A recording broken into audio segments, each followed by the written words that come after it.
Hi guys, good afternoon! Welcome back po dito sa Gandara Sir Channel for Showbiz Update. Ang tatalakayin nga natin ngayong pag-uusapan ay may kinalaman po mga kakimpaw dito po sa ganap ng Kimpaw sa Paris kung saan ipinakainaabangan po ng lahat ang pa-vlog ni Chinita Princess. Pero bago po ang lahat, sa mga di pa nakaka-subscribe sa ating channel, maaari lamang na pindutin po ninyo ang subscribe button natin at notification bell na riyan sa baba para mag-updated kayo sa susunod nating mga chika. And simulan na nga natin ang ating pong talakayan para po sa hapong ito. At unahin na natin pag-usapan ang mga reaksyon ng Kim Paulancia hinggil po sa mga nagdaang balita kina Kim and Paolo. So narito at babasahin ko po ang comment ni Miss Norma Dayag.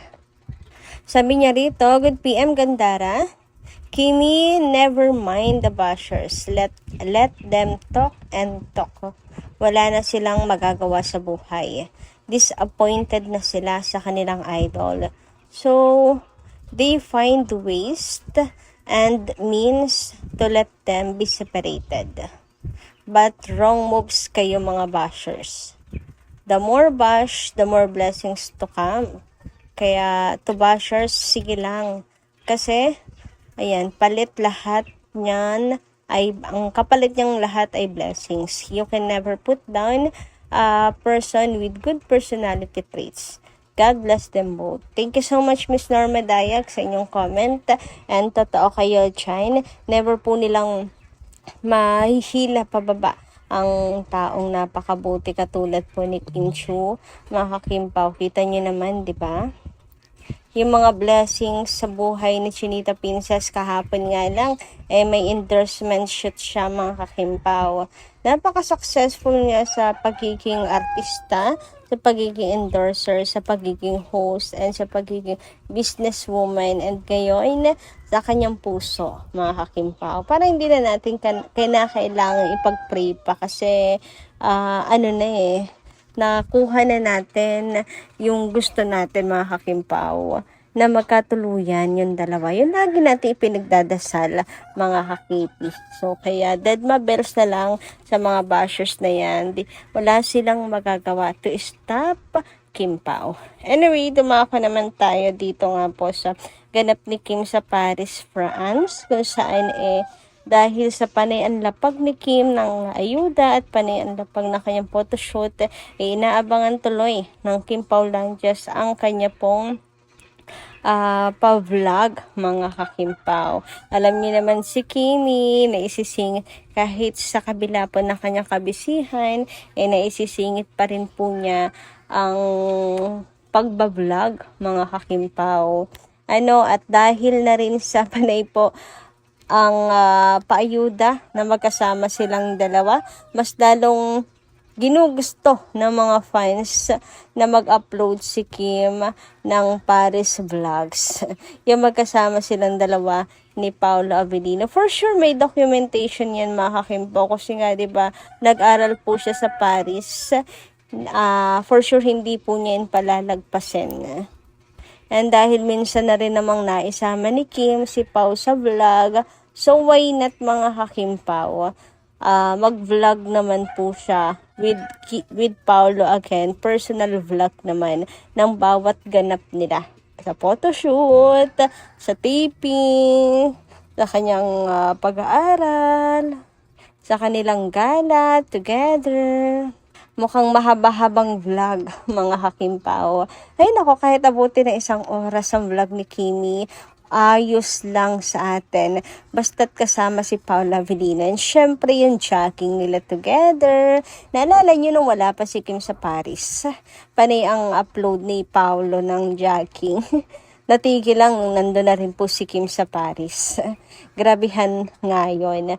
So yung kanilang mga dinner date, yung kanilang paganyan, mga kakimpaw, ay talagang inaantay po ng maraming fans. So, sana nga po yung maglapag ng vlog si Kim. Sabi nga dito, mga kakimpaw, yung alam mo talaga kung sino kasama niya dahil sa iisang baso na nasa kabilang side ng table.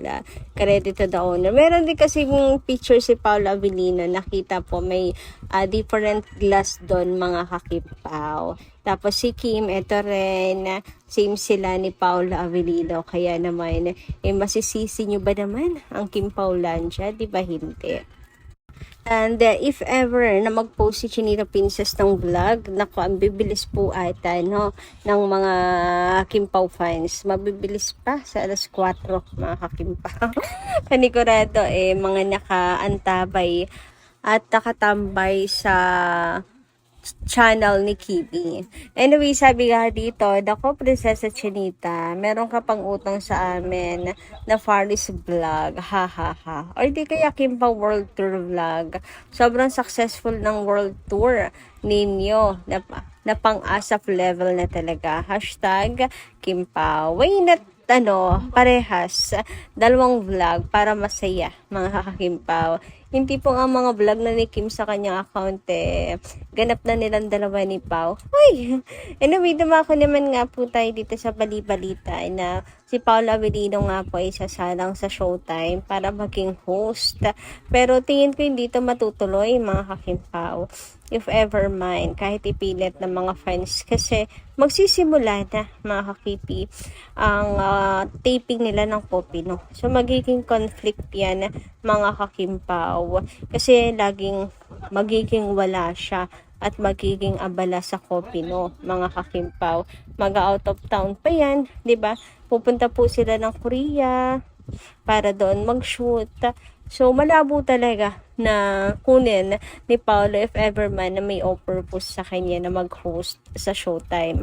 Sayang, pero mayroon pong hadlang Siguro kapag hindi na masyadong busy, maaari mga kimpaw. Pero ito yung nakikita-kita ko na magiging problema.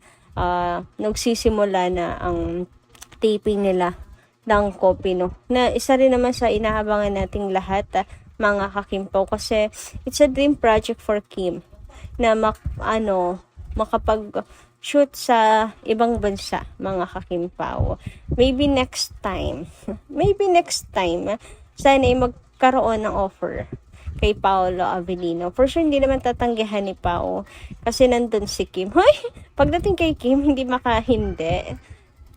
Pero sayang to, mga kakimpaw. Sayang kasi makikita natin sana yung ibang talent pa ni Paolo Avellino. Makakapag-explore pa sana si Paolo Avellino sa showbiz. Kasi ang showbiz naman, hindi lang sa pag-arte yan, di ba? Pwede rin siya sa hosting, pwede sa likod ng camera. So, sayang yung chance, mga kakimpaw, para ma-unlock pa ni Paolo yung iba pa niyang talent.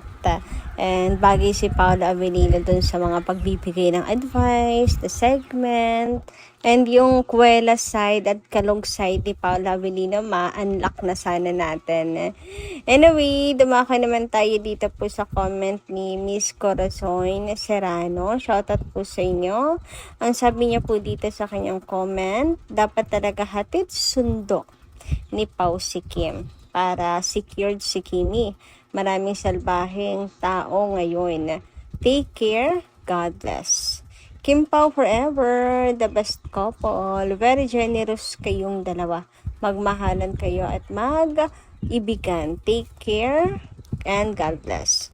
Actually, hindi naman need mga kakimpaw kasi mayroon namang bodyguard si Kim Chiu. And Kim can take care of herself. Pero ayun nga, iba pa rin talaga yung alaga kapag ka meron pong sumusundo sa'yo. Iba pa rin talaga sa pakiramdam, mga kakimpaw. Kaya ayan yung pantasya ng mga fans na ayun ang maging buhay nila Kim and Paolo na laging hatid sundo ni Pao si Kim. Anyway, sabi naman dito ni Miss Adelaida Magin, the fact that she is a Filipino citizen, she has every right to voice out her thoughts or opinion as long as na it's personal attack. It's not a crime. As long as it is not personal attack, it is not a crime. We live in a free country according to Ninoy. Sabi naman ni Miss Lalimea, dapat talagang sunduin ni Pau para safe siya. Kasi maraming inggit sa Kim Pao. So, ayan, grabe ang concern ng mga fans po kay Kim Chiu. Anyway, hanggang dito lang muna ating update. Thank you so much guys sa pakikinig. Kita-kits po muli sa susunod nating chika.